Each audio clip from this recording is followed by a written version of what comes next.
This training, today's session, it really focuses on understanding the promotive factors that can mitigate the negative effects of risk and adversity in Latine families and children and provide recommendations for programs and practices to build on Latine family strengths. So I'd like to introduce our presenter who's going to take it from here. This is Dr. Natasha Cabrera. We're so excited to introduce and give you just a little bit of information. So Dr. Cabrera is a professor of human development at the University of Maryland.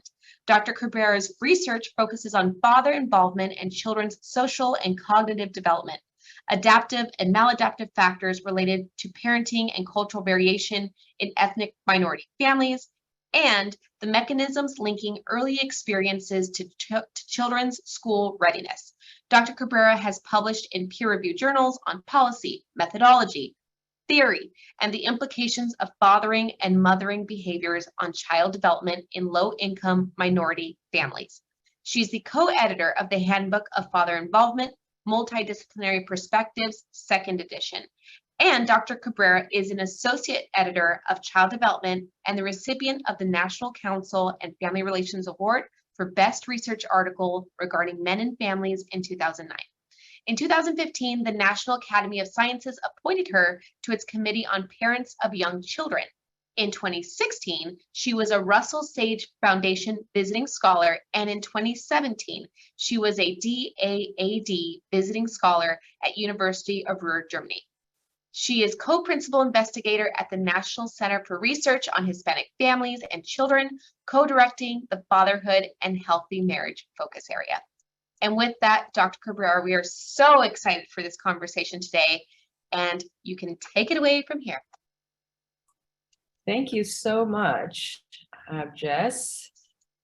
Let me just share my slides and I'll get organized. And just to check, you can see this, correct? Everybody can see this? Okay. Thumbs up. Good. Got it.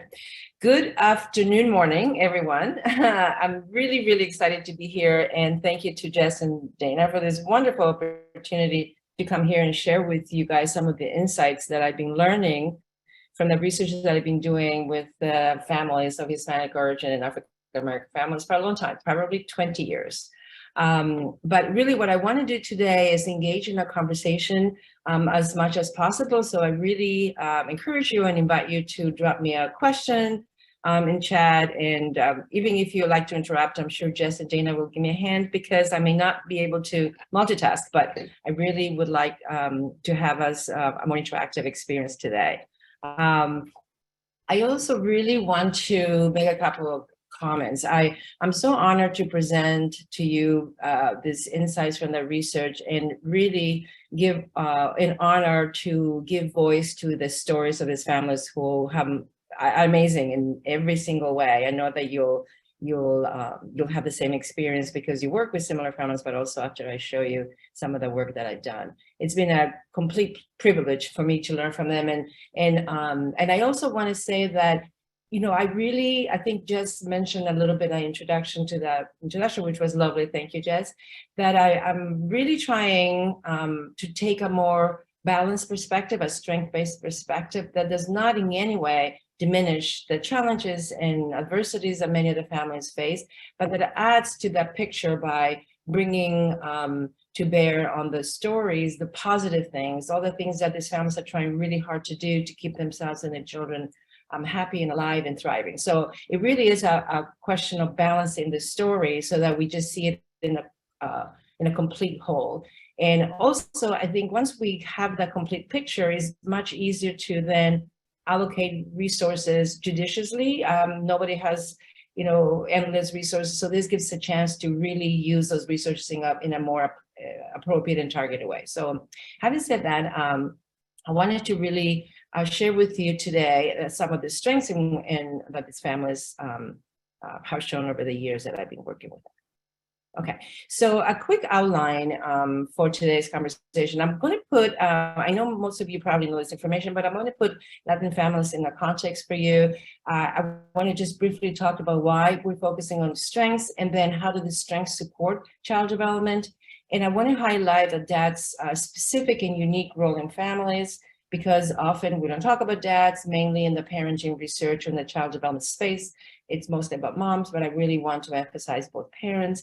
And then I want to end with some summary and some few recommendations. Okay, so in terms of the term, that, as you are aware, I'm sure there are lots of terms to refer to Latino families or families that comes from South America, Central America, and even Spanish. But I'm going to use the term Hispanic or Latinx interchangeably throughout, just because it's consistent with the U.S. definition of this group of families. But I acknowledge there are the terms that might be just more appropriate, or the families like it better. Okay. So what do we know about Latino families? I think this is probably one of the facts that we know most about, because it's reported a lot in the news, that, you know, half of the families of Latin children live in or near poverty. Many children, 1 in 4, have an unauthorized immigrant parent. And during COVID, we learned that a lot of low-income Latinx families really took a hit. 4 in 10 Latino households with children reported housing insecurity, food insufficiency in 1 in 5, and over 1/3 of lower-income Latino adults living with children have frequent anxiety or depressive symptoms. So this is a really a profoundly challenging picture that these families have. I also want to point out that, you know, even though 40% of the families live in poverty, you know, we have 46 who do not. So I'm going to focus a little bit on the both sides of these statistics. Okay, one thing that I hear a lot from these families that I told you is that they are more than their hardships. That they have other things that go along with being, you know, living in very challenging circumstances. So focusing on the strengths of Latino families, I'm going to start with what are the individual and parenting strengths. And by strengths, I mean things that help parents to put up or deal with adversity in different ways. And I'm going to give you a couple of examples, but a useful metaphor that I use all the time is helpful with my students, and you know, to sort of show how families are dealing with this, is to think of an umbrella. The metaphor of an umbrella. When you have when it's raining, you have the umbrella, and that helps you, protects you from the rain, and it's fine. But when it's not raining, when it's actually a hurricane, the umbrella is not going to be enough to support you, to protect you from that adverse weather conditions. So the same thing here. I think we want to show that there are some promotive factors that families use all the time to help themselves through difficult times. But of course, when the difficult times are much intense and of a huge scope, then the strengths might not be sufficient. So we need to make sure that we encourage and build those strengths so they can help families stay well. Okay, the most important thing that I think that a lot of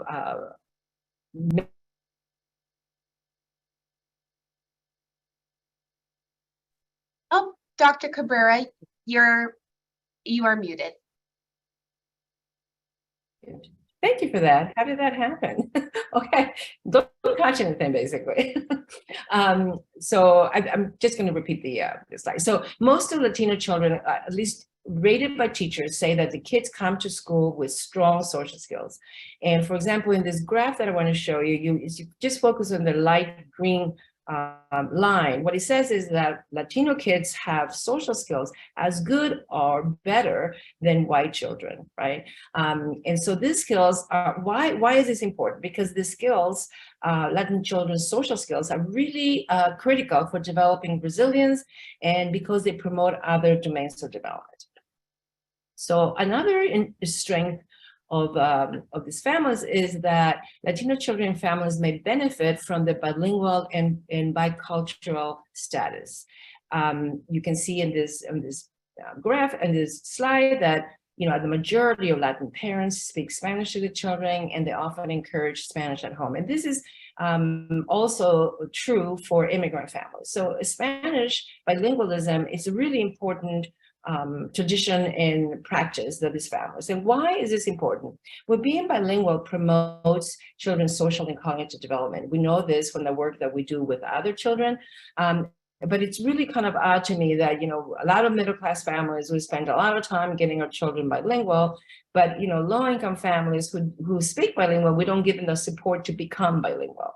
And so parents biculturalism is also a promotive factor, because not only are they learning another language, but they're also learning the cultural norms and values of the host country. And these are important because it helps them navigate the system, and then it translates into better outcomes for children. So bilingualism and biculturalism are really important practices that are very strong strengths of these families.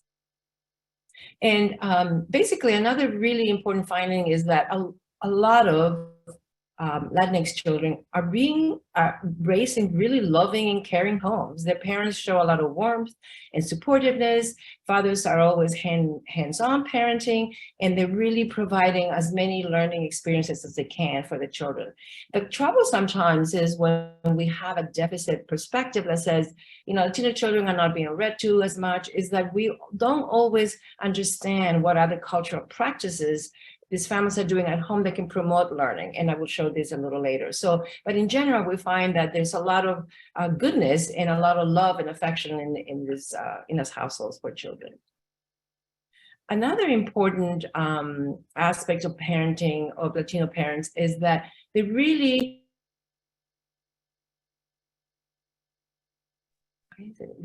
are invested in children's futures.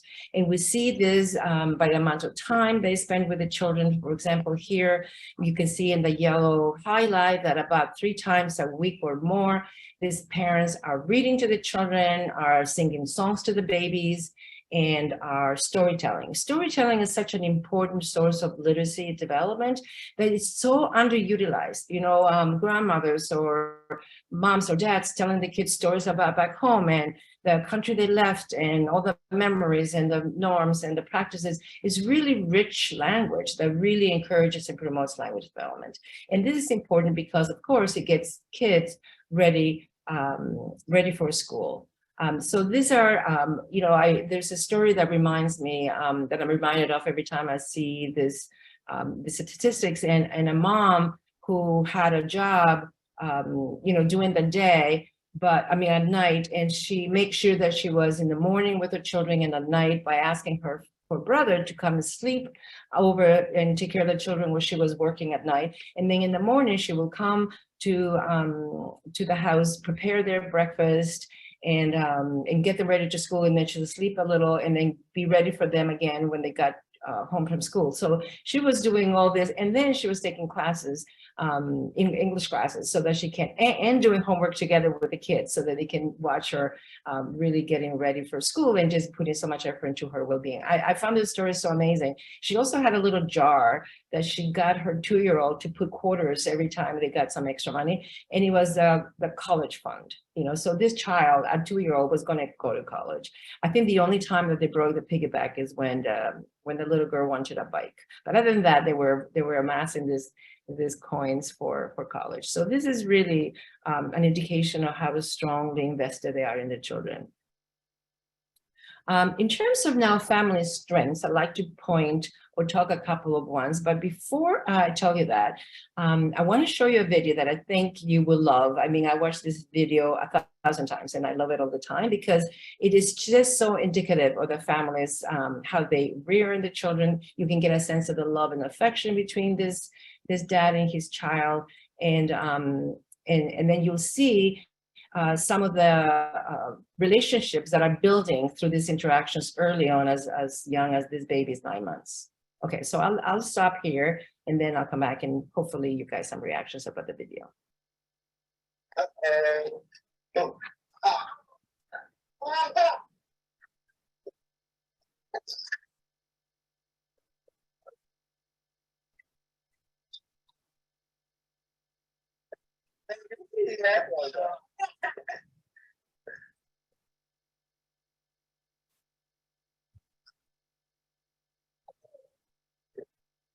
Enemy.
Okay, so you can see in this video lots of things. Fathers engage with the kids in different ways. You know, we were watching the video the first time and the baby was going down the hall. We were like, oh my goodness, put some things in the wall. The child's going to get hurt. But dad is like, watch out, you know, don't get hurt. And what we're learning now is that the way how dads interact with the children is different, and it's very conducive to promoting the skills that children need to succeed in school and beyond. For example, encouraging kids to take a little risk and watch out and, you know, come back and I'm here, and it's good for kids. Also at the end, you saw the dad is not giving him an easy praise. It's like, you got to work hard, grab the ball and then you got it. Moms, we're a little more, you know, we praise everything and anytime, but dads make those kids work harder for their rewards, their praise and their acceptance. So when kids work harder, especially in language, they learn more. So we're finding all these beautiful things about these families and how they're rearing the children. In the beginning of it, it's amazing. The spark of joy between the baby and dad. Like, I didn't see you. I have never heard you laughing like this, right? So this is we all remember that moment when we saw our children going, oh my God, you can say what?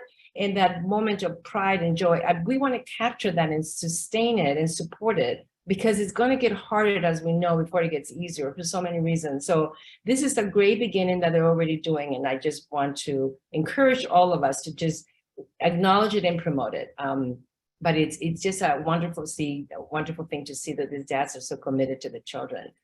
So in relation to that comment, the slide that you're seeing right now shows that most of Latino children are living with two parents in very stable family structures, at least for the first 5 years of life. And you can see this in the box to the left side, that this is across immigration status. So both Latino families born here and those born elsewhere, they really are remaining together for the first 5 years. And this is tremendously beneficial for children. Family instability, when families break up and a new partner comes in, or separation, is very difficult for children, because it often means a disruption in their living arrangements, and there's more parental conflict, and that leads to anxiety and behavioral problems for children, especially this conflict between parents as co-parents, which I'll show you in a little bit. So this is really important. Again, one of the things that is always surprising to me with this finding is that we had a policy in the US about increasing marriage, but these families were already married, right? So the idea is to show this finding so that we can acknowledge that these families have already done what we said they should do, and that perhaps what they need is support to stay in these healthy relationships as a child and as they get older. Another important fact about or strength of the Latino families is that most Latin fathers live with a partner and all the children. And you can see this in this graph on the left-hand side across immigration status. Most of the dads are living with all the children. And on the right-hand side, you can see the children fathers who live with the partners are more likely to be foreign born, but there is such a high percentage that they live with everybody. And this is important and this matters because children benefit from living in two-parent households. There are more economic resources, there are more social resources, more parental time. And when you have another parent helping out, there's less stress on the one parent that's left doing all the sole parenting if the other parent were to leave. So living in a household with two parents is really beneficial for children, and these families are already doing it.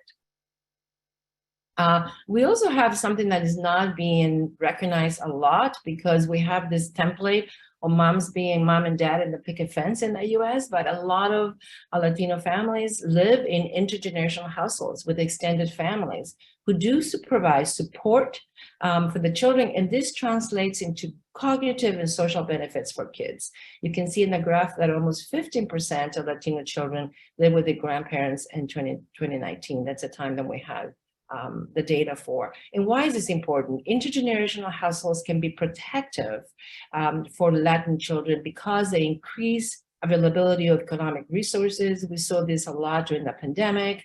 I had many families who said, the dad was getting sick at work, so grandma moved in and she was helping with the kids, and dad went to live somewhere else. And, so that there really is a patchwork of things, how this intergenerational families come together to support the well-being of children.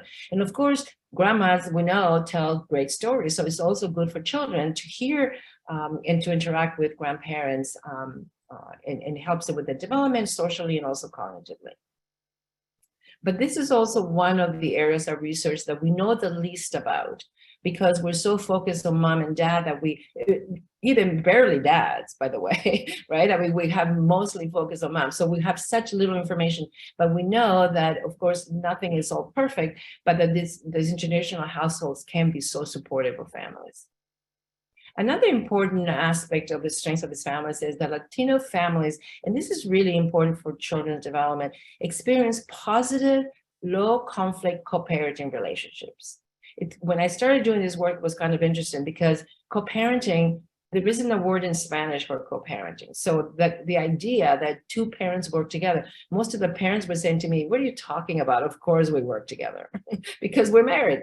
So it was like, yes, of course. We hadn't acknowledged them because we haven't talked to Latino families to do this research, which is border terms from other groups of families. But when we talk to them, is they make it a mission to cooperate together. As you can see here on the left side, the graph shows high numbers of being cooperative with each other. And this is things like we're in it together, we are co-parenting as a team. You and I have to be on the same page that children are doing so they can do better. And on the other side of the graph, you can see that they're reporting, both moms and dads, low co-parenting conflict.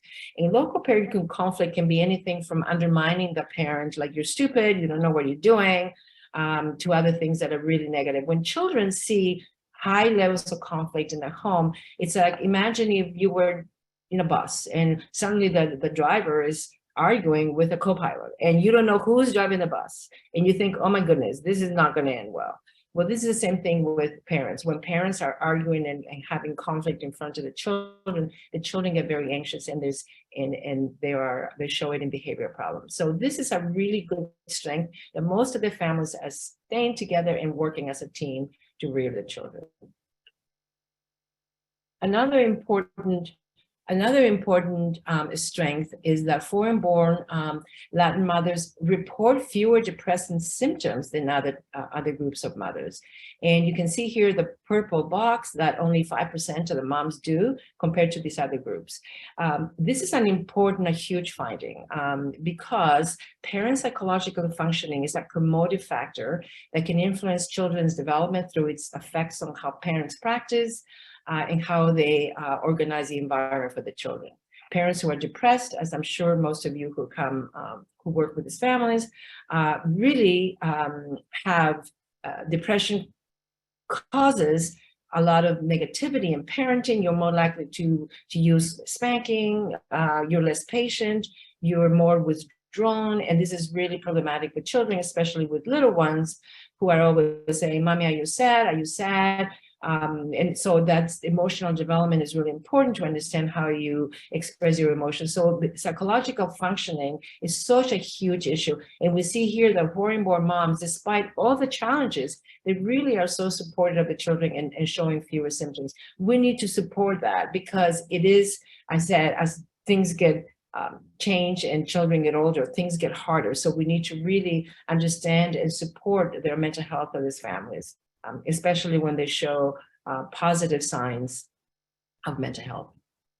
Okay, another important thing is in terms of child development is that a lot of the majority of Latino children's day-to-day experiences are often characterized by routines and predictability.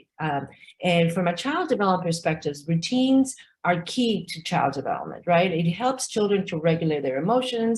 You know, it's 6 o'clock, you got to stop playing, you wash your hands, you go to dinner, we're going to sit down with grandma and have a meal. I mean, just doing that every day, the child prepares a child for school. When he goes to school and the teacher says, okay, you know, wash your hands, stop playing, we're going to do something else. Latino children are ready to do it because they've had so much practice at home with routines, especially eating meals together. This is to me remarkable. 3 times a week when these families have such different schedules and shift work that they're managing to have these meals together with the children. And I'll tell you a quick story because it's heartbreaking at the same, well, it's heartwarming, but you can see how difficult it is to establish a routine with children, especially for those of us who have children. We know that making a child, a 2-year-old, do the same thing every day, it takes a lot of patience and just hanging in there. There's a family in our studies, and his dad had 3 jobs. So for him, when we asked him what's a good dad, he and his wife said, well, spending time with the children, of course, working for them. So dad is doing his bit. He's working 3 jobs, but that leaves him with no time to spend with his child. So this creates a tension, a conflict for him. And he felt like he wasn't being a good dad because he had not seen his 2-year-old for a long time because he had his 3 jobs. Whenever he returned home, the child would be sleeping, and he felt like he was missing her, that every time he saw her, she was a different person. She had grown and developed other skills and all this stuff. So they decided with his wife that in order to get to know, to get to spend time with the child, they were going to put her down for a nap around 9 o'clock at night. And then when he came home at 11 o'clock, they would wake her up.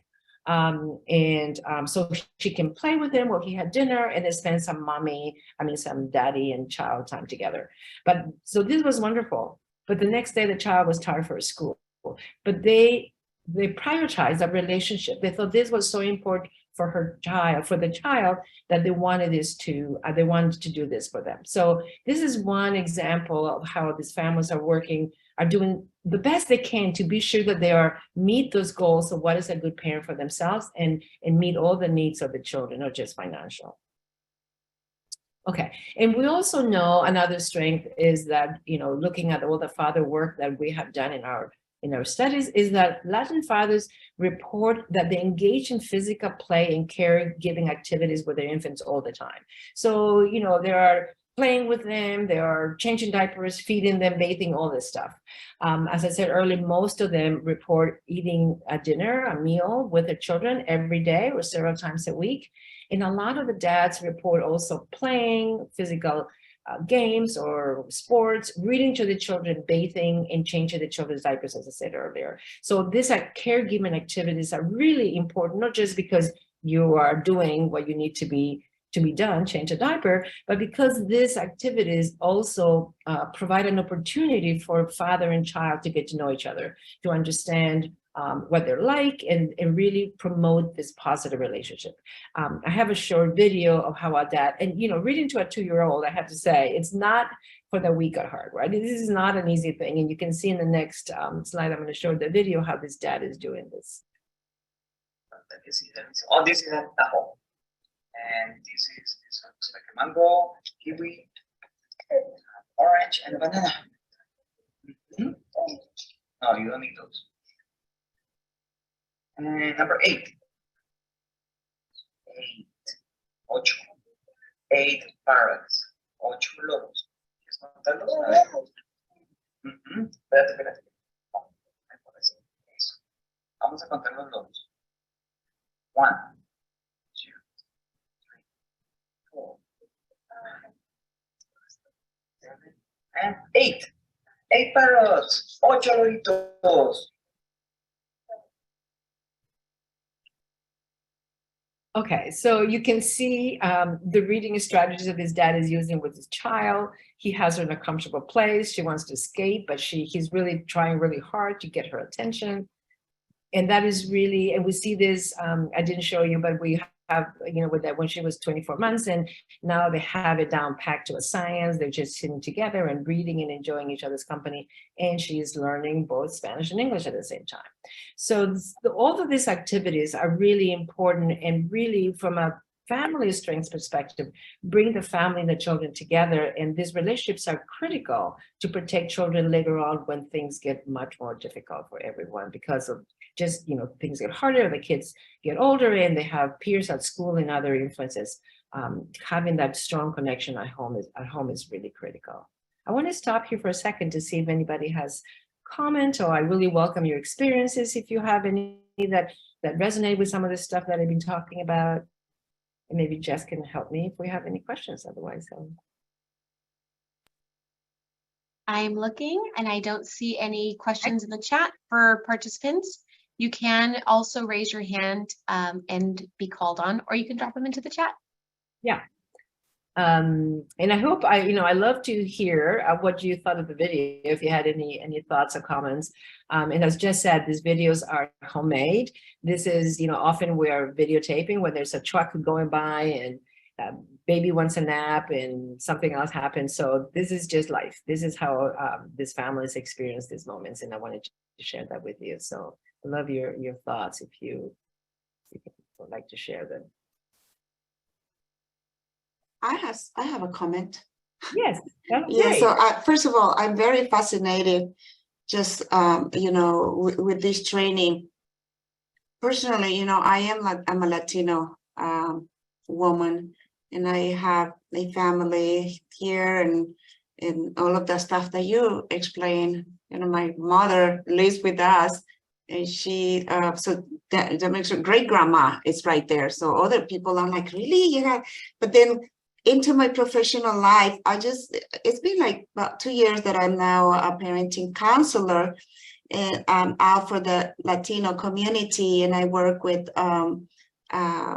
substance abuse mothers and all of that, but particularly I am there to strengthen and help to maintain that bonding and attachment. So one of the newest things that have been incorporated is to put emphasis on the fathers. So how do they play a role? So that's why I was like, oh my gosh, this is really this is really good, because sometimes depending on what it is that they are looking for in terms of services, the system just really dismisses them. If they're together, then they don't, as a family, get the service, which is very odd. I feel that as Latinos, we come as a family, for those who are in speaking terms, but for the most part, you want to see everybody well. You look around, you see the 6 children, if you do have 6 children, make sure everybody's included the 19-year-old, including the father, or the mom. But so those are the things that I am. So I'm very interested to hear more. I really love that the video that you show. That it's so contagious that I wish that the other fathers were here to see. Some of them don't enjoy, because like you said, they have 2-3 jobs sometimes. So just learning to make time like we do for the moms is so much easier for them to make time and find it easier, for them to sit down and do some coloring. Reading is one, but for the fathers, we gotta really listen to them, follow the lead like the child, just to see, to know how do you want to be supported as a father. What is it? Exactly. So I appreciate it. Thank you. Thank you so much for that comment. That's great. I would like to see if I can add another comment that is very important. Thank you. What I hear, my name is Jesus, and I work here also with Latino communities. And Okay. I have seen that many men are now participating, but in the past, and sometimes it was very hard for the men because they are the providers. And as you show in the video, sometimes they are just trying to do the best that they can, but nobody was telling them. For instance, when I work with Latino men, I ask this kind of work. Do you remember when was the last time that your father said, "I love you"? And sometimes they don't remember anything like that. Yes. And sometimes I see men in tears. And now what we have to tell them is to show them and tell the children how much do they love the children. So that's my comment. Thank you.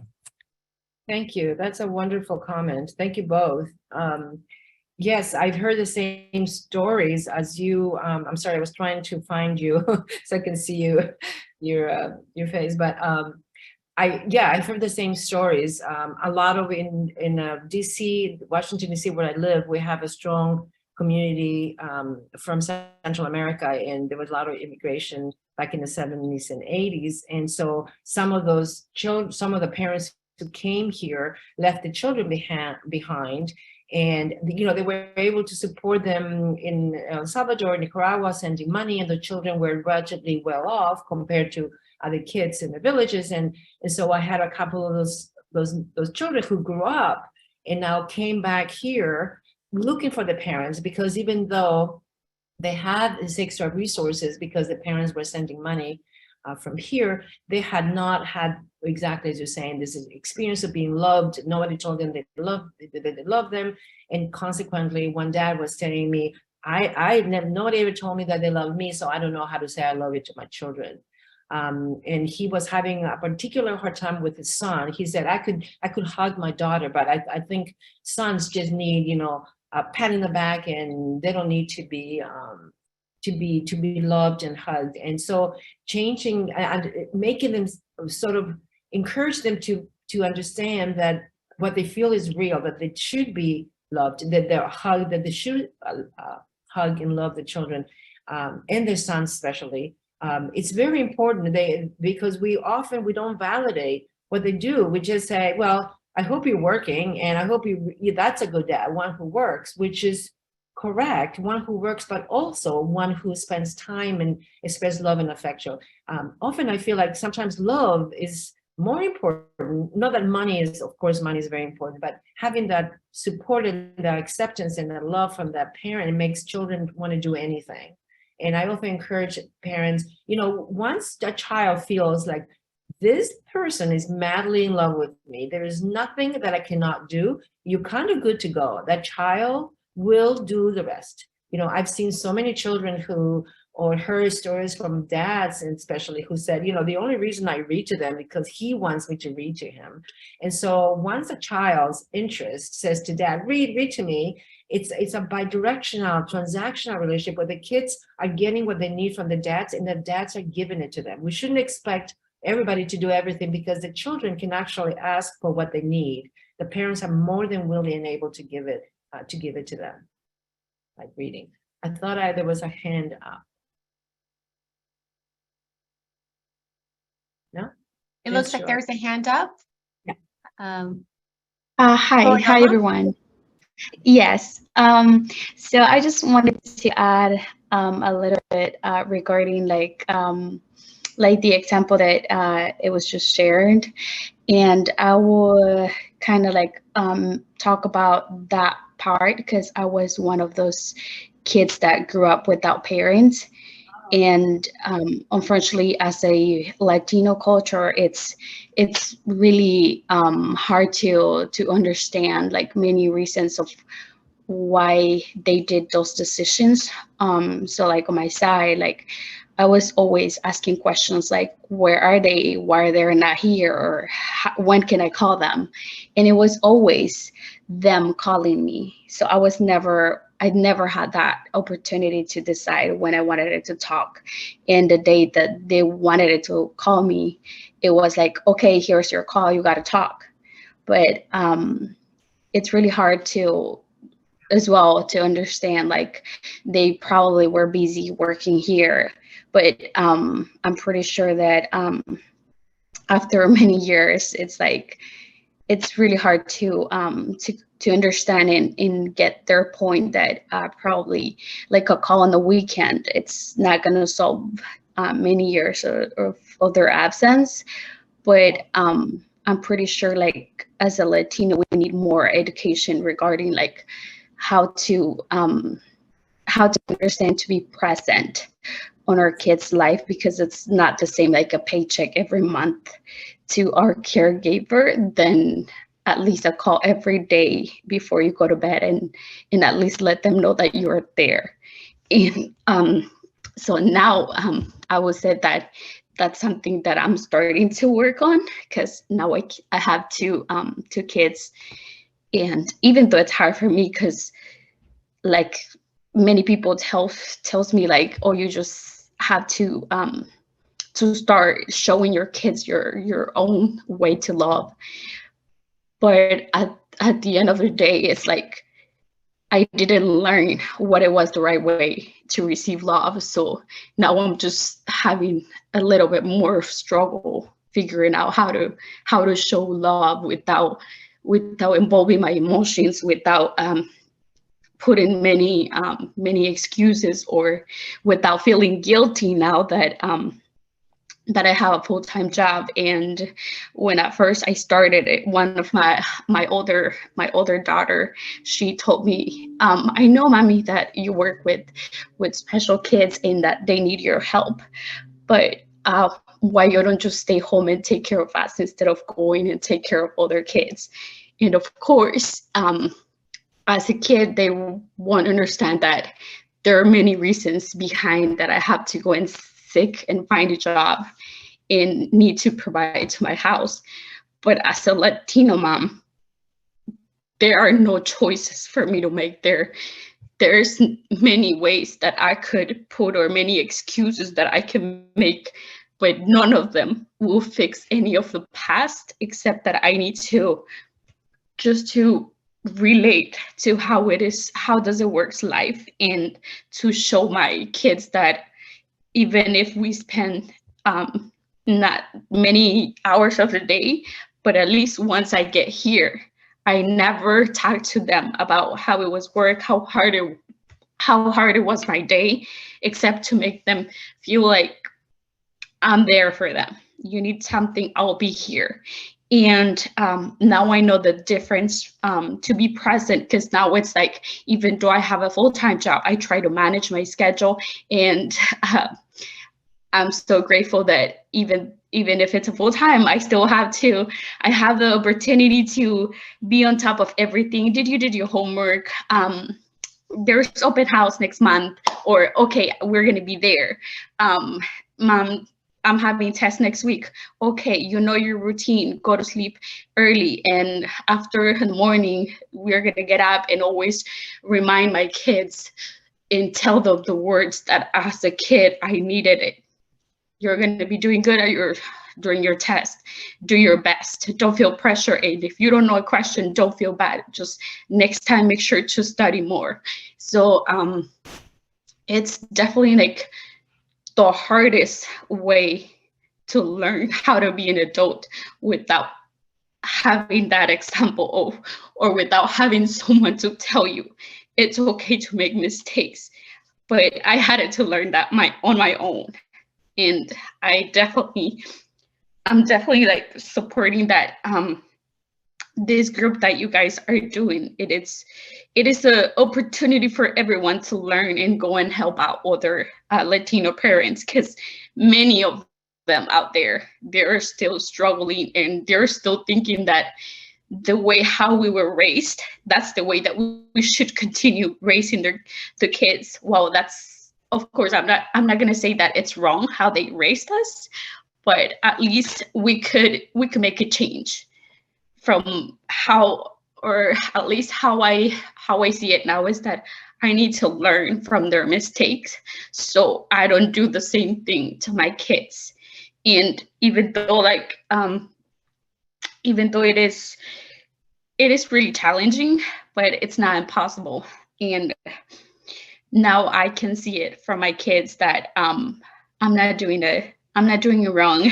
I'm not doing it I'm not messing it up, and that even though I didn't have experience when I started, now I feel enough comfortable to say and enough proud to say that tomorrow my kids are not going to go and disrespect anyone, and they're not going to go and just do crazy things. And if that happens, it could be probably because they want to experience, but not because that's what they were taught in my house.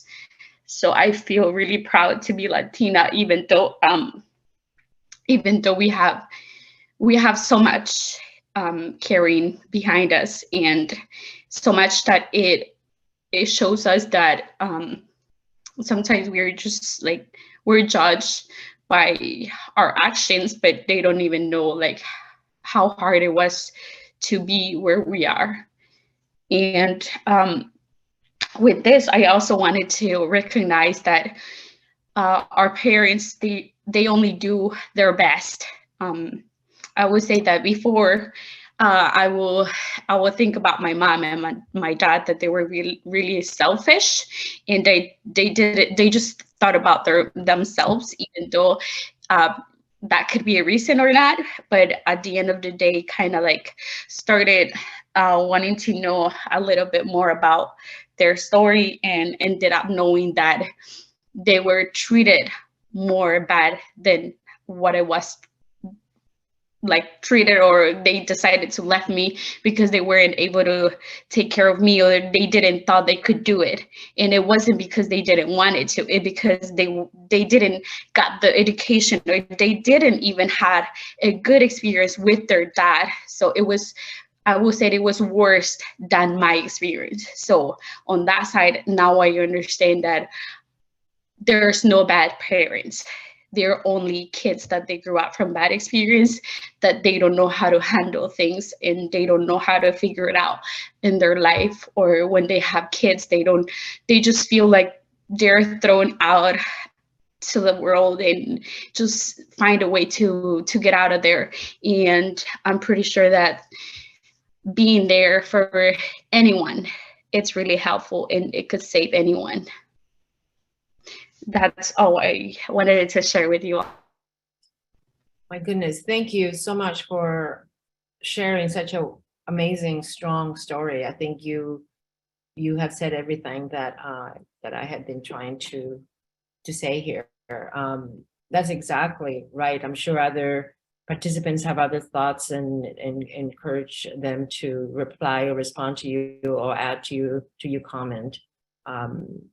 I think you made it very personal, which I think it is very personal. And that's the story that I want to be able to tell, so that we can, when we have some resources, we use them in a way to do exactly what you're saying. You have this amazing strength and amazing self-reflection that your parents did the best they could, and it wasn't, and it's okay to say that it wasn't good for you, but you're going to do something different for your children, and you're doing it. And it sounds like you are exactly there. And so to come to someone like you and say, what can I need? What can I do for you? How do I support you in this journey that you are on, and that you're doing the best? You're absolutely doing the best. And I think that we don't do enough with programs and public policies. We just want to not acknowledge this specific experiences in the trauma. I have so many experiences and stories like the one you're telling me, and sometimes they don't end as well as you're trying to do. And it sounds like you are an amazing source of strength for your daughters and for yourself. There's one dad who, young guy, came here, and after such a struggle to cross the border and get here, and he felt so disappointed and so unloved by his parents here, that it wasn't a consolation for him to meet them eventually after 20 years of just wanting to be. And you're right. I mean, this intergenerational lack of bonding, it came his parents from his grandparents as well. So how do we promote the idea and encourage and support these family relationships that are strong, but also they can be complicated and damaged by trauma? How do we do that? Sometimes I feel like it's the opposite. We think, oh well, for example, we think, well, all Latino families have this really strong supportive families. There's no problems, but I think that's correct for a lot of families, but not for everybody. And when we put a blanket statement like all Latinos are poor, or all Latinos have good families, and we miss the nuances. And there's so many experiences exactly like yours. So we need to understand that yes, of course, a family is the ideal, but there's so many other circumstances that stand in the way that can harm that. And we need to work on that. We need to acknowledge and make that part of our program development and offerings. I don't know if anybody like to respond or add to that comment. I think it was very powerful. Sure, I would like to share a little. So my name is Marianne, and I just listening to her, just the pain. There's pain, but there's pride also for your parents and the experience. But one thing that I remember that we would teach parents that we worked with was that you can't know what you don't know. And I think that's the truth with a lot of the families that we work with, and a lot of our families within our culture, Hispanic culture primarily, that I think we're like on survival mode. And at times, when I think about my parents and their parents, especially coming over here to the States, it's all about survival mode. And we take with us, or they take with us, a generational trauma that just gets passed over. And then there's this guilt with not keeping certain traditions or not, raising their families the way they were raised. But a lot of the times, yes, they're traditions that, or I don't want to say traditions, but customs that sometimes are not appropriate, let's say in discipline or whatnot. But I think I'm a little all over the place, but I just wanted to, I mean, it's beautiful to know that we come from families that are hardworking and that have that mindset of just providing, because providing is, in a sense, their love language. But then at the same time, a lot of us grow up with that feeling that they weren't there. And I think that, I don't know if it's a cultural component, when you see other families being here in the States and seeing their families taking the time, or them going to the park or going to a whatever, the comparison comes in. So I don't know if it's a cultural component, but there is a lot of change, and I don't know. I just think it's a beautiful thing that we can look at our parents and take the good and leave the bad and break the cycle and just be better because of it. And it's just, yeah, again, I'm sorry, but I have so many thoughts and a lot of distractions. So here, but I just thank you for sharing. Thank you so much for sharing. That was beautiful. No, I agree. I feel like that too. No, exactly. I think, I agree with you. It was such a wonderful story. And Floriana, you're getting a lot of comments in the chat too, that they really resonate, and you spoke the truth. And I think that's exactly what I'm talking about, that strength that comes from pain, that for some reason, you're not going to do this for your children. You understand where it comes from, forgiveness of what was not done for you, but also the hope. And by the way, we find a lot of optimism in our families as well, that optimism and hope that things will be better. It's really such an important psychological characteristic that we hardly know anything about, because we're so focused on just the bad stuff, that when we study it, that these are the things that I feel like I want to put in a bottle and package it. These are the things, this is the exactly the strength and resilience that I'm trying to convey. But I think there's another hand up, so I want to make sure that they can share.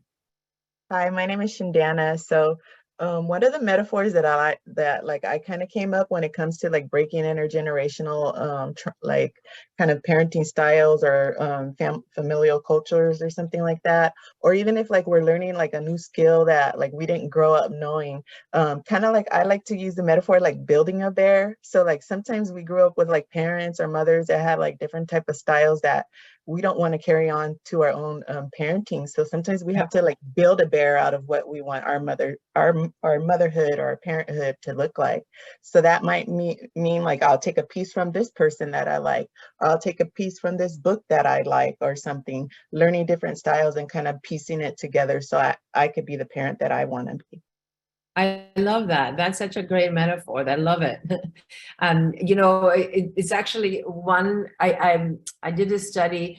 I just sat down with 20 Latino moms and dads, and I just asked them exactly what you're saying. How do you get through this? What happens? Walk me through your day. And then I took all their stories and we put together a small synthesis of what they said. And that patching was exactly what they said. You know, the pain had given them the experience, an opportunity to choose and pick, to select, to be mindful about the things that they want in their lives. The challenge was trying to understand and honor what the good intentions that perhaps the parents had, but that they didn't want to replicate that in their families. So it was really, what I found amazing is this intentional, exactly, someone saying, leaving the pieces that don't fit who you want to be. Yes, exactly. That, you know, an intentional choosing of the things that they want their lives. And that could be, you could take that as a broader cultural context. Like, what are the things from your country of origin or from your parents' country of origin that you want to make sure that your children learn and you want to pass it on intentionally? And one of the things that you do not want to pass on. And the same thing with American culture, how broad that might be. What are the things that you want your children to learn from that culture so they can be bicultural? So for example, one mom was saying to me, you know, we appreciate, I had a very difficult time with my families for all the reasons that we just talked about, but I want my children to appreciate and love me, and I love them. But what I don't like about our Latino culture is that we're so independent. This is her saying that we're so dependent on each other. We don't let children become dependent and get their strength. And this she liked from American culture, that encouraged children to be more independent. But what she didn't like American culture is that children were raised without values, with that strong sense of right and wrong that their parents made in the center of the universe when you know, when they needed to develop the resilience and the skills to live in these two worlds. So they were able to, for them, families, and for themselves, to select and be mindful about how they want to parent and how they want the children's values and how they want to pass on those values to their children. So I really appreciate that, and I totally resonate with that comment. Is there anybody else who wants to share? This is really amazing. Okay, Jess, do you see any? I want to add, I thought about, you know, as we were talking and sharing, you know, the norm of the fathers being absent. Like, for example, in Latin America, it's so normal, like in most families, for one reason or another, whatever the reason is. And then the child still grows up. Many of them still grow up to respect that father that's been absent in their life, and then pops up and then, you know, like magical. So when you go to a country like here in the United States,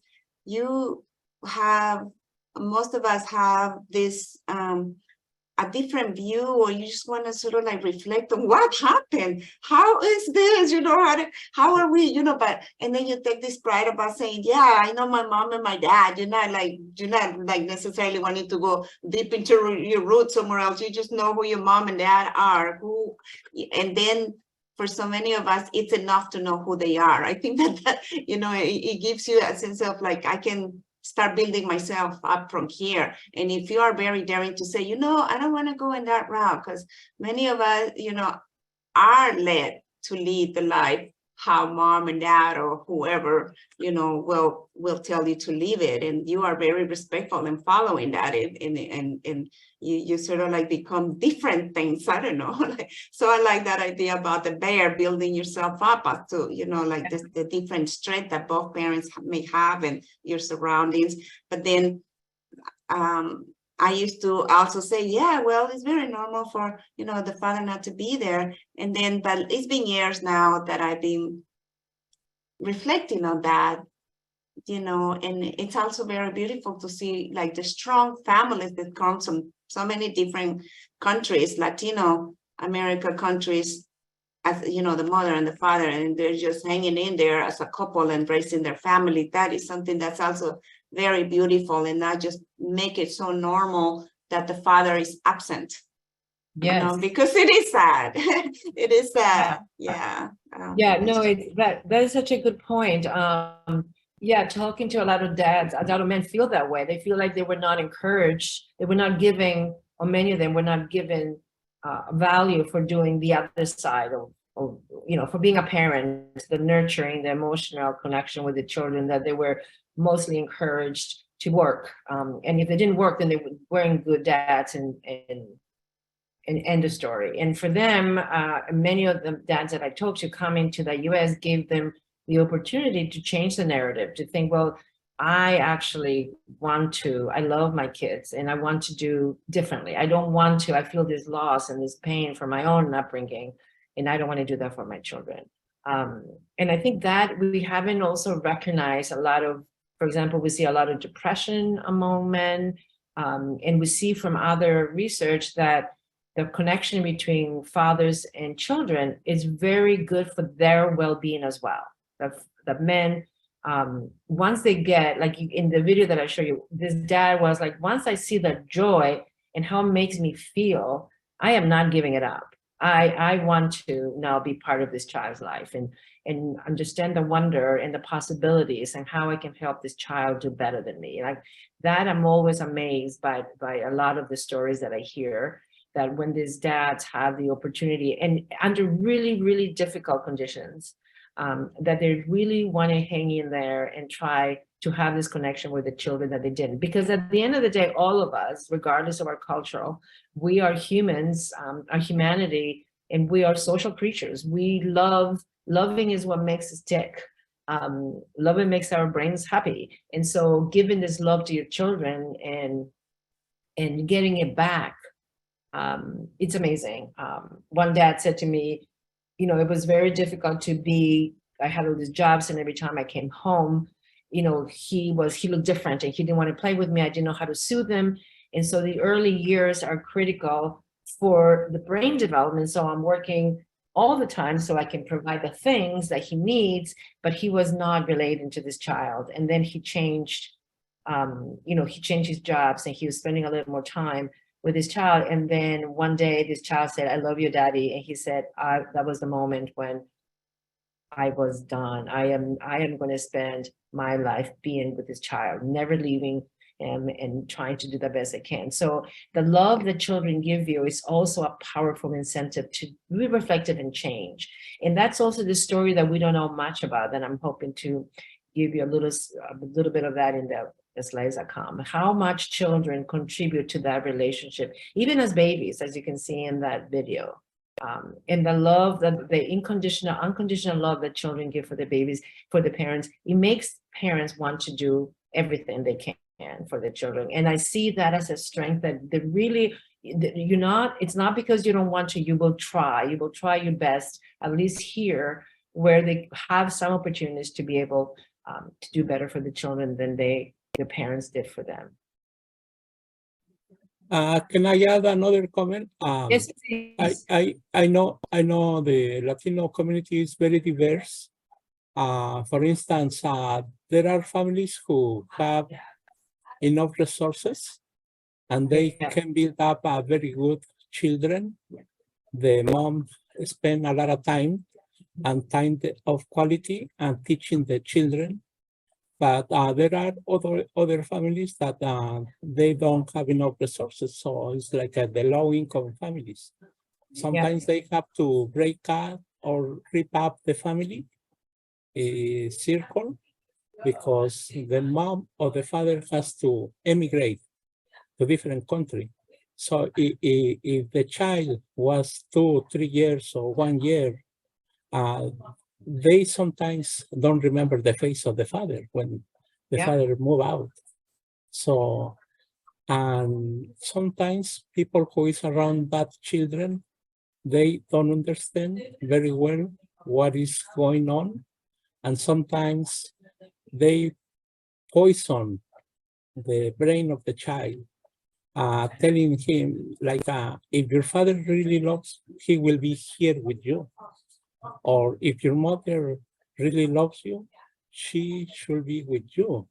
So sometimes there is like a very controversial happening in the brain of the children. And so that's why we have this like a child adverse experiences, like we know the ACEs. So sometimes this is affecting, and also this might help to create resiliency. So everybody has different ways to develop resiliency. But that was a comment that I want to add here, because we have a lot of immigrant people here, and most of the families are damaged for these circumstances sometimes. Thank you. Thank you so much for the comment. I really resonate with that as well. I think the diversity of the Latin or Latino community is really critical to keep in mind. And it's so difficult to understand it from a research perspective, because it takes a lot of resources to capture the stuff, like in a video like I'm doing, or the stories that you're telling me. We really need to do that. But I think it's such an important thing to do. We need to really get the stories, understanding the experiences, so we can begin to understand how to help and how to provide resources in a way that is helpful. For example, as you all are sharing the stories, I am thinking the communication of you, that attachment theory helps us to move forward. But we really need to understand the attachment of parents to their own parents. It's sort of like, if you're in a plane, you can't really help your child if you don't have your mask on. They tell you that all the time, put your mask on first. And so encouraging parents to be mindful, reflective, understand their own pain, so that they can be the parents they want to be. I think it's critical in many programs that we offer families, and I don't see a lot of them that do. We are how we were raised, and for better or for worse. So communication, understanding attachment with your own parents. I've done a couple of studies, and that's exactly what I show, what you guys are sharing today, that those past experiences are very shaping of your behavior. And it takes a lot of resources, psychological resources, to understand your own pain, so that you don't cause it to another person, your child, and you can do better. It's really difficult. And we need more, this is the kind of the cultural awareness that we need, more understanding of how those experiences can shape the type of parent that you want to be.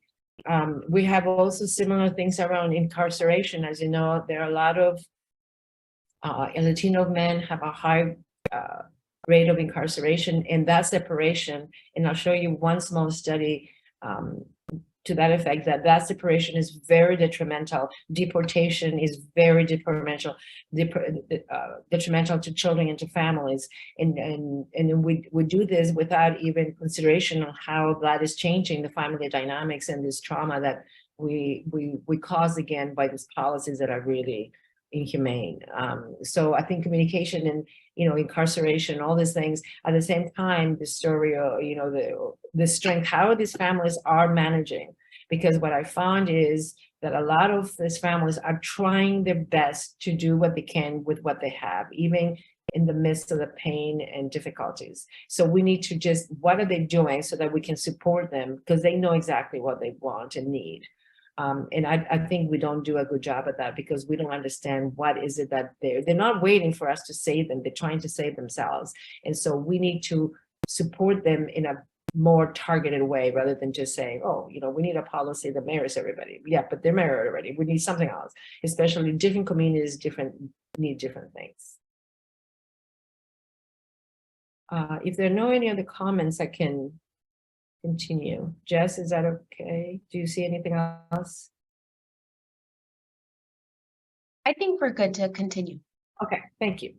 Okay, so what I wanted to share, just a few more slides, and then I really would love to open the discussion again on how in the specific ways that fathers impact the children's development, and it's going to dovetail with everything that we talked about. So it's a nice.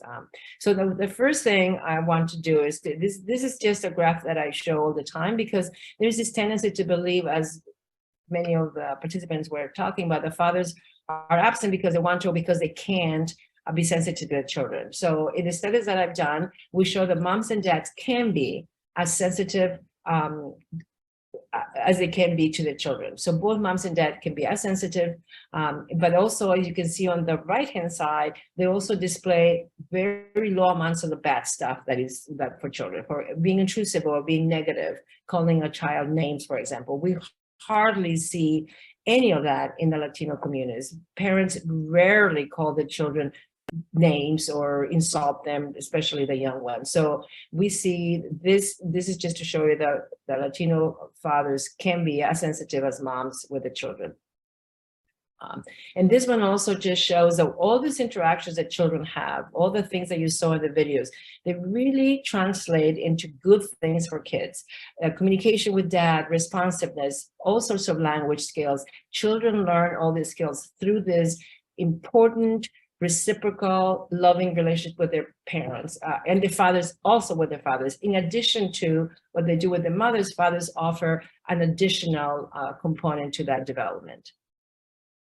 I'm going to show you another video because this one was it shows you exactly the ways that fathers are very tenacious in teaching the children, especially some cognitive skills. And you can see this couple here are the cutest ever, and I hope you enjoy it as well. So here it is. You're going to flip, going down, you're going to jump and count. Whoop. 1, whoop. 2, whoop. 3, whoop. 4, whoop.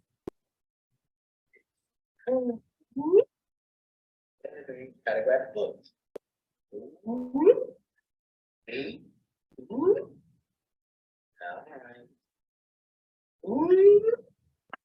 And where's the water?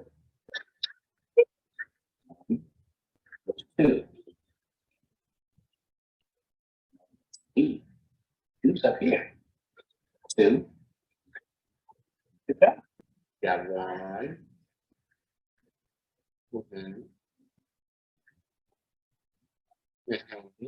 Yeah. All right. Now we have. You got 5. How many do we have now? 1. We have to count them. 1. Okay. 2. Awesome. Now, how many do we have? Yeah. How many do we have? Count. Good job. Okay, so the reason I showed you that video is because we're now exploring the ways in which fathers encourage math learning in kids. As a group, a lot of Latinx children are behind and not being included in a lot of STEM-like professions or areas in school. And I wanted to see how much math stimulation they get at home and whether we can capitalize on that. And what you see in this video is a lot of dads, and this is not just the only one, a lot of dads are more likely to do math with their kids. And so an easy thing would be is to just say, keep doing that. Just keep counting away. He was saying, no, that's not 8, that's 2. And doing that with his fingers, a one-to-one correspondence, that's exactly how children understand and learn math concepts. So he was doing everything right, but I doubt that anybody told him that that's a good thing for his child. And so, encouraging parents and fathers specifically to engage with the children once you obviously the positive stuff and say, oh my gosh, look what you're doing. This is amazing. Actually, what you're doing for your child is great. You're going to, first of all, make him not afraid to do math. Second of all, you making him believe that he can do math, which is great. And third of all, math, you're making it so fun. This child wants to play pizza and all this stuff. So it's just an amazing way to translate what you see here into something more real, like a program or some activities where dads can do just easily. They don't need new toys. They don't need anything. They just need that, their engagement with the kids. Another area of development that we were very interested in learning is to go back to the first one I showed you is why is it Latino kids are so social? How do they learn these social skills? And so when we look at these father-child interactions to understand how fathers help the children comply and help them to regulate the behaviors, we find a very interesting story. And again, this is critical for children for school. Without these skills, you can't learn because you can't pay attention. You can be sitting in the desk and listen to the teacher. If you can, if you can regulate how you're feeling and your behavior, instead of getting up and playing, you're going to stay still and listen to the teacher. So we have this little activity that is a little cruel, kind of. We bring all this bag of toys like you saw in the video, and there are some really shiny red trucks in there and the kids really love. And so these toys are novel for children. And so they open the bag and they're really excited to see them and they want to play with them, and dad is taking them out of the bag. And then after 3 minutes, which is not a long time, we say to dad, could you please help your child put the toys away? And then we observe how the fathers help the children to comply with this order, I guess, with this request to put the children away. And what we find is really interesting. We find that this is with little babies, with toddlers, 24 months, fathers use a lot of regulatory language, like a direct command, like, don't do that, stop. I told you to stop, so stop. And when we look at the literature with white families, we think that that is bad for kids, that you should not say that. You don't say, don't do that. Encourage the child, negotiate and do other things. And when white parents say, don't do that, children are generally not regulated. We find the opposite here. We find the opposite with these families. What we find is that fathers who say, don't do that, I told you to stop, those children actually are complying, right? And that regulatory language helps them to understand and to regulate their own emotions. So when the child wants to keep playing with his shiny red truck and he's about to cry because dad told, he has to put it away, the dad says, don't do that. And it's helping to say, okay, my dad is telling me not to do it, so we're going to do something else. And the dad may say, well, we're going to sing the cleaning up song, or when you finish that, we can go for a walk, or, you're not going to hang out and do something else. So the father is really encouraging to regulate his emotions by encouraging to comply. The other thing we find that is very interesting is that dads use what we call regulatory behavior with children who don't have good language skills. So when the dad thinks, well, you too, remember, these are 24 months, this is a little guy. So when dad thinks that you don't understand and you need to tell your child to stop playing, sometimes dads will physically remove the child in a good way. It's not malicious, it's not mean, it's not harsh. You basically lift the child and you move him and from space, from the toys. And that seems to end the drama. So that, and we see that as the kids get older, for example, when we test them again in pre-kindergarten, the fathers who use more regulatory behavior had children who were able to make more attention or to have sustained attention at school.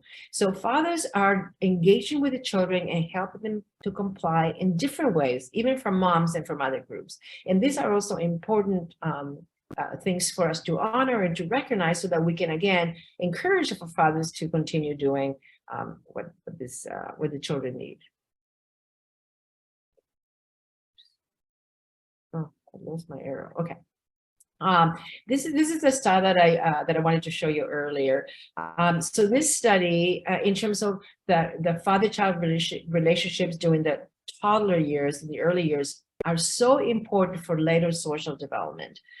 So for example, in this study, we had 500 families, and we were able to interview them and do the type of video that I did here that I show you, which is very intense It takes about, my goodness, like 4 hours in home, and we have to make sure that both parents are home, and it takes a really long time. I think it took us 3 years to collect this data. And so we had information about the children and their fathers when they were young, like 24 months, and then we lost contact with our moms and their dads especially. It's really hard to keep track and to collect this longitudinal data, but then we found the mothers and the children when they were in middle school, and we asked the children how close you are to your dad, not knowing whether the father had been a resident the whole time, right? So some of these dads were in jail, some of them went away, or they were not living with the mom anymore, with the family. But so all we know is that they were living together with a child when they were 2 years old for about 2 or 3 years. And then we have information from the children when they were in middle school. What we found was that the children who felt, they perceived that they were close to the dads, even if they had not seen the dads, they were more likely to, the teachers, to say that that they're exhibiting behavior problems at school, and they're more likely to have more positive friendships and relationships than the children who said, I'm not close to my dad. And those children, as you can see on the right-hand side of the bar, the orange bar is quite large, they were reported as having more behavioral problems and not as many good friendships as the other kids. So the idea is that these relationships with your parents, especially with your dad in this case, are really important, and they need to be supported really early on when they are developing, when the father and the child have this connection. We need to support them because they have such a long-term effects on the children's social adjustment. Okay, so let me do a quick summary, and then I'll end with some recommendations, and then we can open up for Q&A. First of all, I wanted to say that Latinx families have the key ingredients that they need in terms of individual strengths and family strengths to thrive and support themselves and the children. Programs need to recognize and capitalize on these strengths, not ignore them, and to build further competencies to help families do what they're already doing for themselves. Building on the strengths helps to provide us culturally responsive services, so that knowing their stories is critical for you to tailor and target your services to meet the needs of that family. And every family, as we discussed earlier, is very diverse in every group. In terms of recommendations, for example, curricula for parenting programs should include all the things that we talked about here, the culturally specific ways in which Latin parents promote their child development, and should encourage Latin parents to maintain those practices, be it counting, be it the routines, anything, self-reflection, the intentionality around being the type of parent that you want to be, all these things. We really need to include them in our programs so that we can provide better services for our families.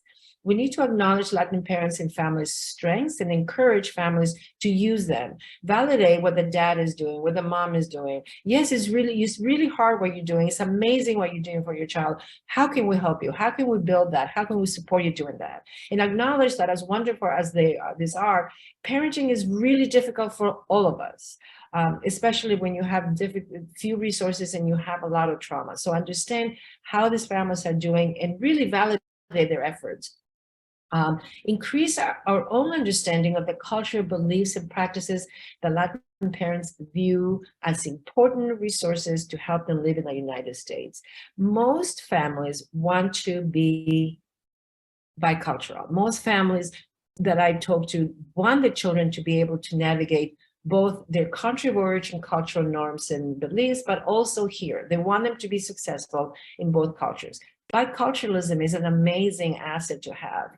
It makes you flexible. People want to hire you because you can navigate different types of people and different type of contexts. So we need to really understand how we can do that better. And lastly, that I really didn't talk a lot in the slides, but that we mentioned a little bit, is to capitalize on Latino parents' optimism. I see so much, and we saw it here in the responses and the sharing of the stories, so much hope and optimism about the future that we haven't done enough to acknowledge it and support it. How do you stay optimistic when you just were hit with a hurricane? So when your umbrella that you have doesn't really protect you and you need a bigger thing against this hurricane of adversity. How do we keep you mental health positive and optimistic? And I think those are, we definitely need to understand depression, but also the other side. How do we keep your optimism alive and your hope strong? We also need to invite involvement from fathers. A lot of programs that I know and that I've been a part of add fathers only if there's extra money, add fathers only if there are resources available. And there are often fathers know this, that they are an add-on. For example, I'm doing an intervention right now with mothers and fathers, very simple. And when recruiting dads was really difficult, because every time we call, to recruit them, father will say, oh, you want to talk to her. This is a parenting study. You probably want to talk to her. And I said, no.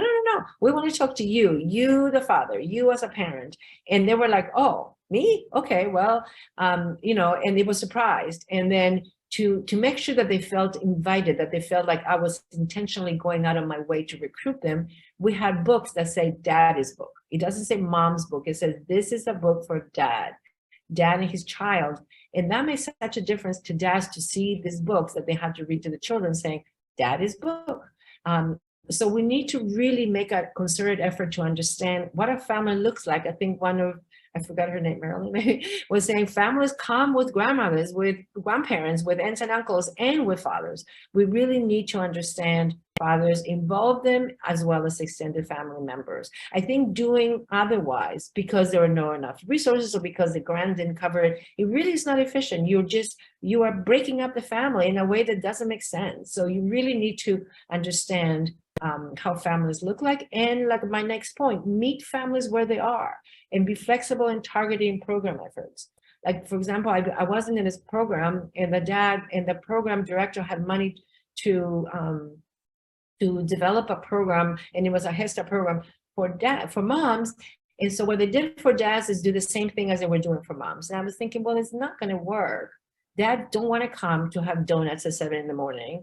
They want to do something else. They wanted to do the garden or build a bench for the kids, something else. So we need to meet families where they are, acknowledge that they're not the same, that fathers and mothers and grandparents have different roles, different strengths, and that they want to be engaged in different ways, and be more flexible in targeting the programs to meet their needs. And lastly, this idea, as we heard so poignantly with the stories that you heard today, Latin parents, high levels of investments in the children. I am amazed and in awe of the strength that these families have, that despite all the suffering or the pain, you want a different life for your children. You want them to be different from you. You don't want them to suffer as you did. And that to me is an amazing strength that we need to encourage, and we need to make an investment so that we can help them stay strong and invested in their children. And lastly, I want to thank you so much for your attention, for the lovely discussion we had, and I look forward to more in the Q&A. And this is a disclaimer, these are just my ideas, not the government's. And if you want to reach me here, otherwise I would love to open it up for Q&A. So I'll stop sharing.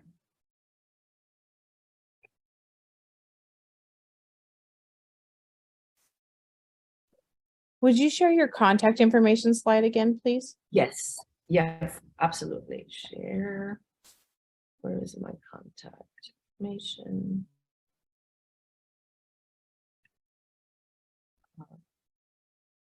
Right here.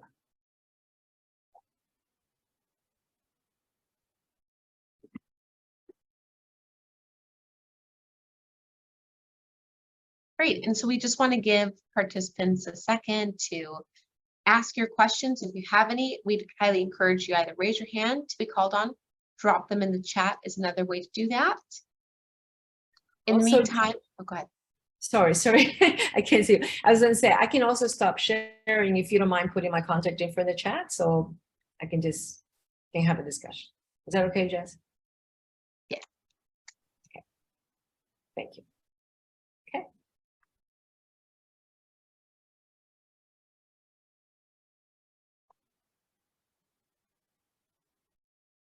I think most of you like the videos, which I'm really glad. The videos are very adorable. These kids are so cute, and these relationships are so nice to capture that early.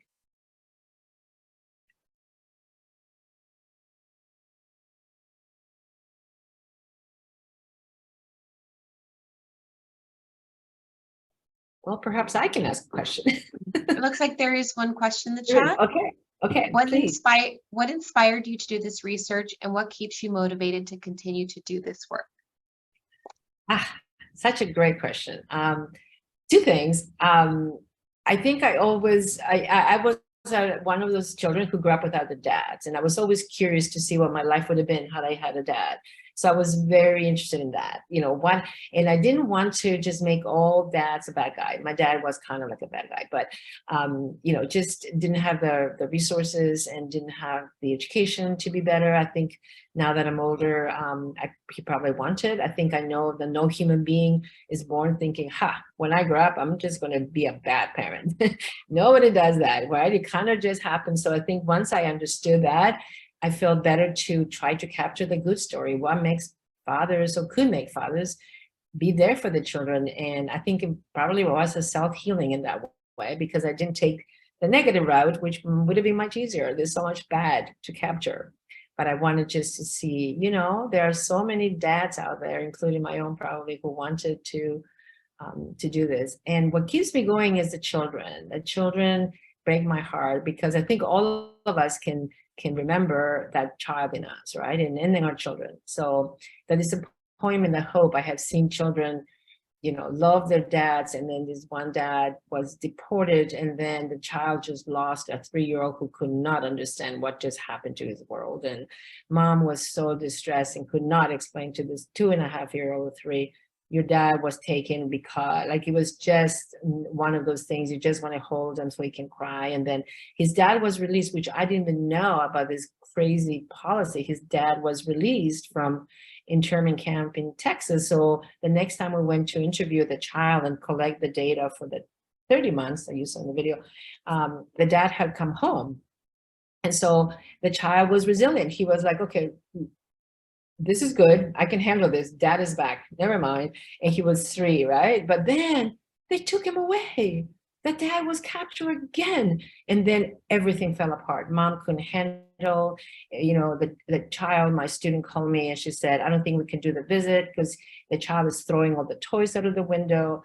He was so distressed. Like in a short period of time, we turned this beautiful, engaged, smart child into an angry kid with so few resources to help him navigate. I mean, he's 3. So that's what keeps me going. Is like, we cannot do this to children. These are the future. It's not a cheesy thing to say. They are us tomorrow.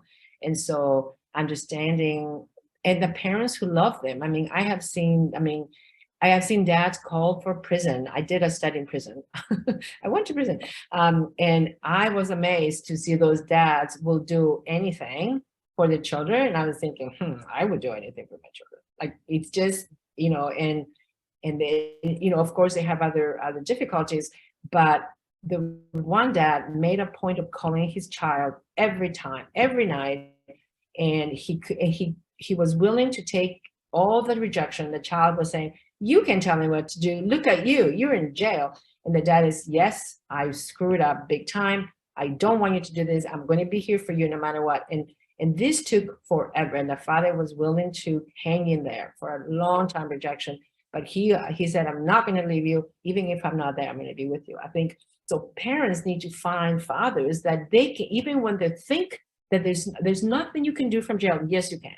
There's absolutely something you can do from anywhere. And as you saw in the data, those kids who feel close to the dads, being close is so promotive. Like, my dad loves me. My dad wants me. My dad cares for me. That is protective. They stay out of trouble.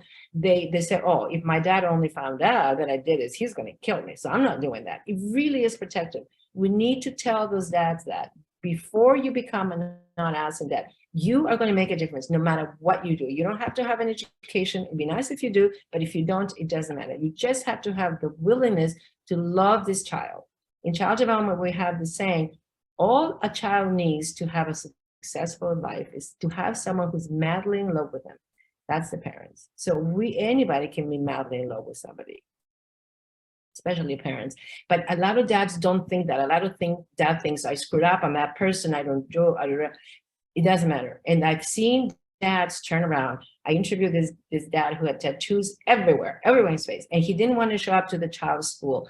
But when his daughter was getting bullied at school, he was like, oh my God, I'm on it. And he went to school, he picked her up, he got engaged in activities, and just that his child began to have a better experience. Her dad was around. He was there for her, even though people had told him, look at you, you're nobody. Like, what are you talking about? You're going to be bad influence on your kids. And he wanted to change around. I mean, I know you know these stories. You know, one dad who said, my child wanted to drop out of school. And guess I said to him, we'll make a deal. If you stay in school, I'll go to school too. And the kid says, I'll dare you. And they go, okay. And they graduated together. Because he dropped out of high school and he graduated together. Dads can do it. We just need to make them feel that what they do matters. That is, no matter what, it doesn't have to be money or anything. It just has to be something. So I appreciate that question. Great. It looks like we have one last question today. Do you have a recommendation for incorporating hands-on parenting and how to go about encouraging that with parents who are not very hands-on? I know when I mentioned play, some parents are very apprehensive about that, especially when I'm working with grandparents serving as caregivers. Such a beautiful question. Great question. Yes, I do have tons of ideas, and I have them in these books that I'm doing my intervention. But I think we need to develop exactly that hands-on parent. How do you play with the child? And all these tips for parents. And I think I'm going to just do it because I haven't seen anything that it speaks to all the things that I see. I mean, I feel like I just put this. I mean, it's not even me. I'll just take parents' ideas and put them in this book. Like a dad who lived in a part of town, DC, Southeast. I don't know if you guys know Washington, but Southeast is very difficult. There's lots of poverty and lots of crime. And this dad was so afraid to take his child to the childcare center, to the park. And what we see a lot with children who live in difficult communities is that they don't develop the muscles to run around because the parents don't want to take them to the park so they can climb up and climb down and fall and all that. So the muscles are weak. So this dad was so worried to take him to the park that he lived in a very small apartment. He bought the entire gym, just a little plastic thing right inside the living room. So now the child was going up the stairs, down the slide, balls everywhere. It was hard to videotape, but we managed.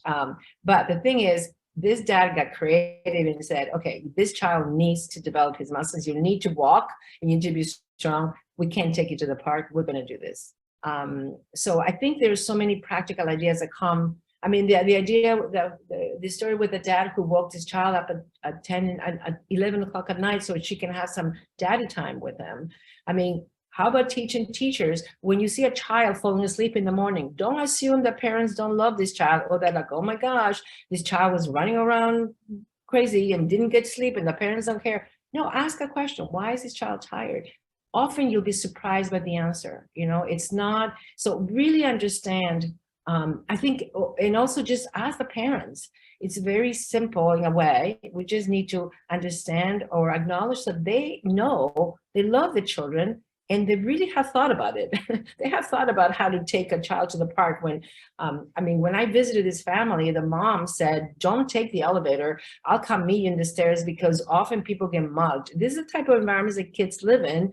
And she was worried for me. And I was like, oh my gosh, I'm worried for the child and you. And so when you live in these conditions, parents have amazing ways to stay safe, to keep the children protected. So we just need to listen to them and just make a program that reflects their strengths, what they're already doing, and just help a little because they know better in so many ways.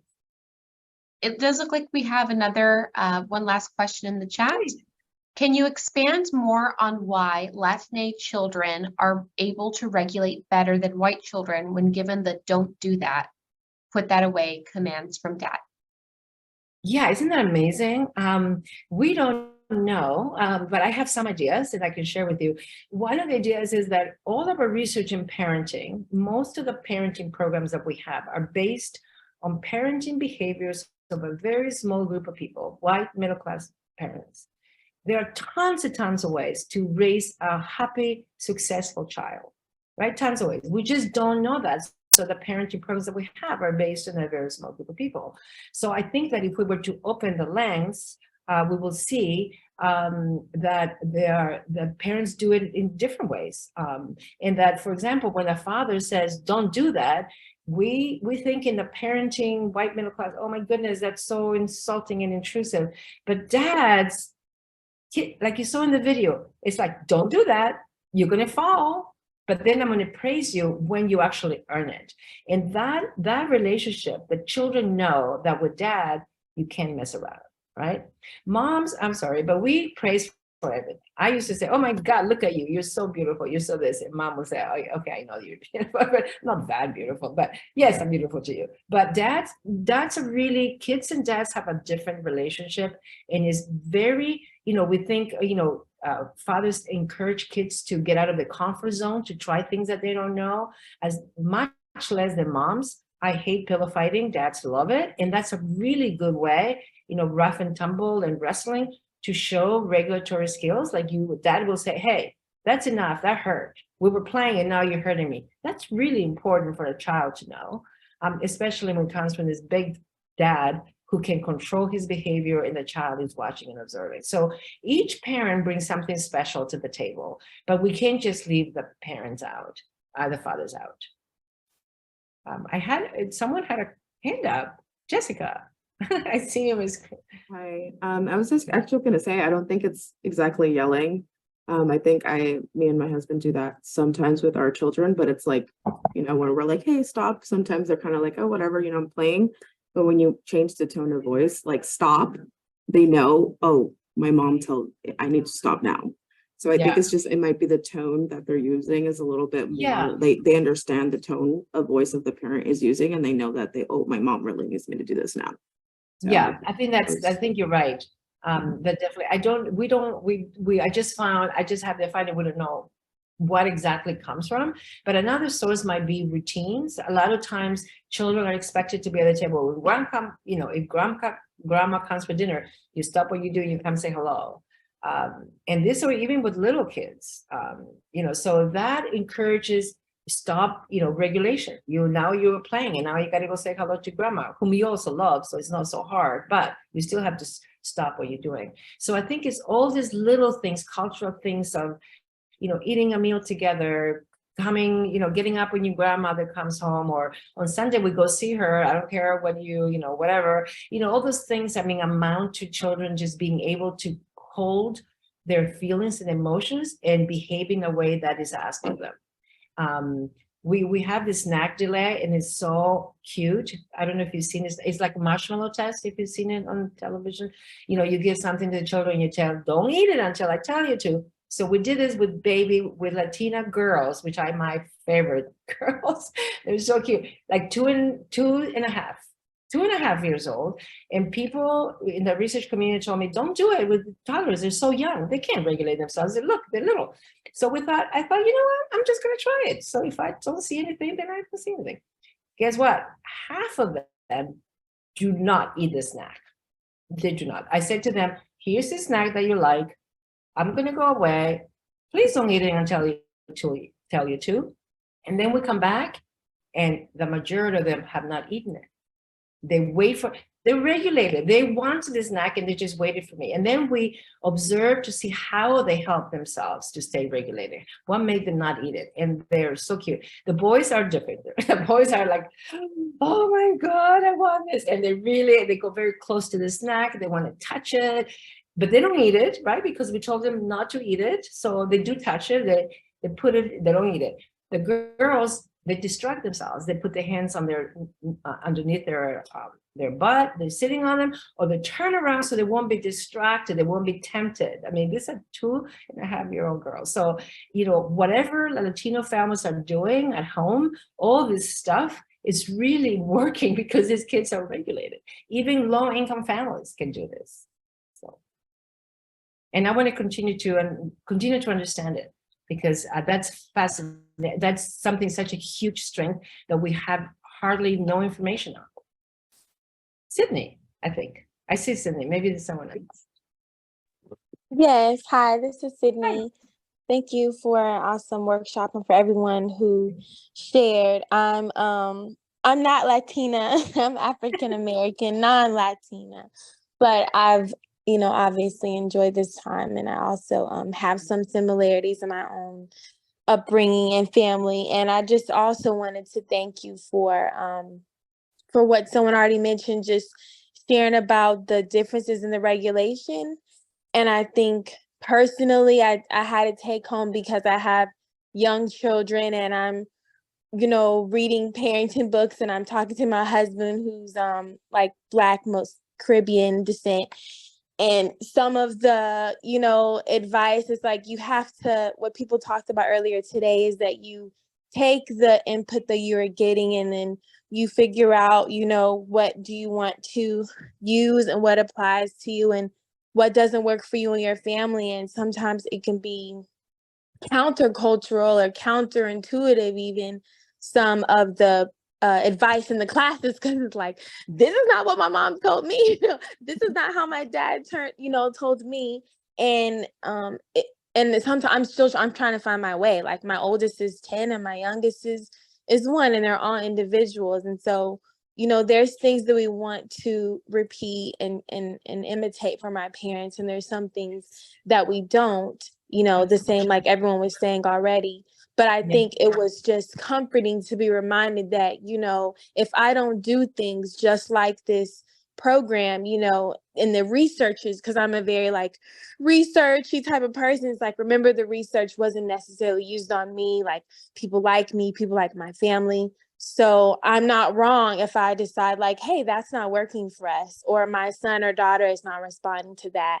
And to remember that there's other good resources other than the books. Like I know that, but it's encouraging to hear that in a seminar. Because usually when you go to the seminars, it's like, we don't do all that. Or they're saying, you should not do those things. Like what you said about don't do that. My husband is very direct.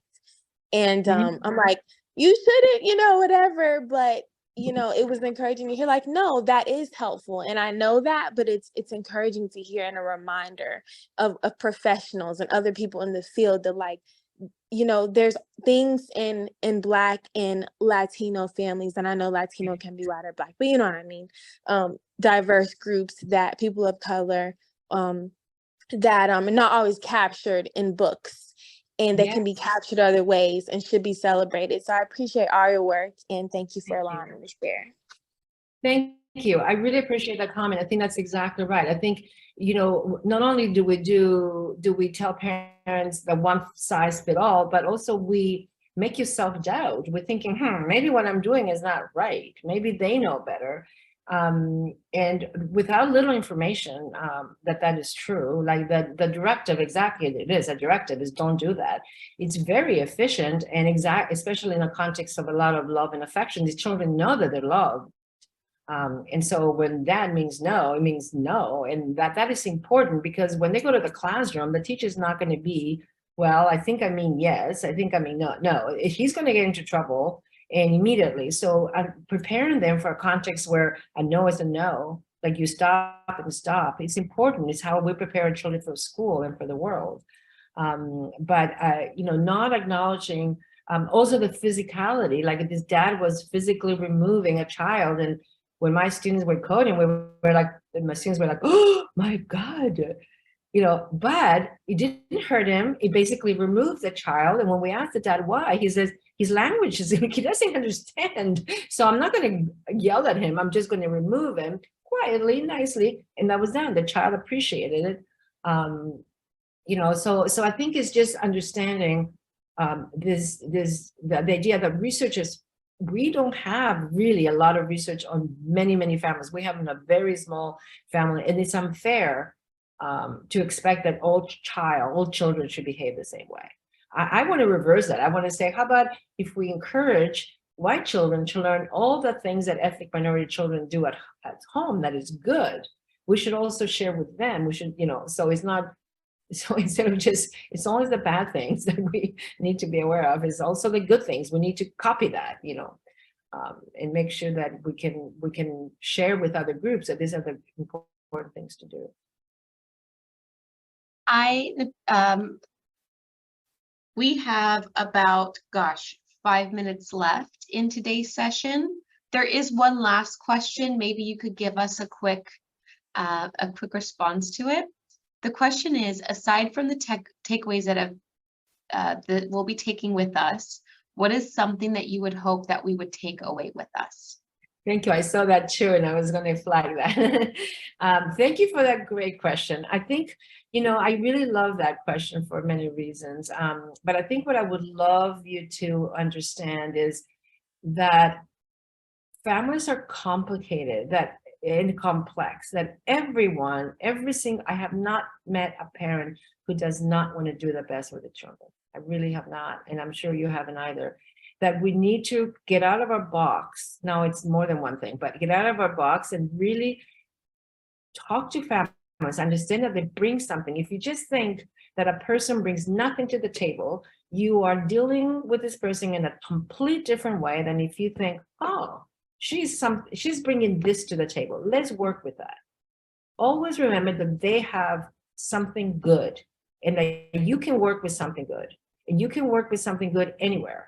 As I said, even in jail, like maybe there are cases that probably that's not true, the extreme cases but I think for the majority of low-income families that are struggling, there's something good that they're trying real hard to do. And for the children, and we have to acknowledge and honor their experiences. And we have to say we don't have all the answers either. Research is flawed. Evidence-based is great and everybody says it, but you know what? What if you just study bananas and you say that all fruits are soft? That would be so wrong, right? So that's the same with research. We have evidence based on a small group of people and we say, well, this evidence is, yeah, but not on them.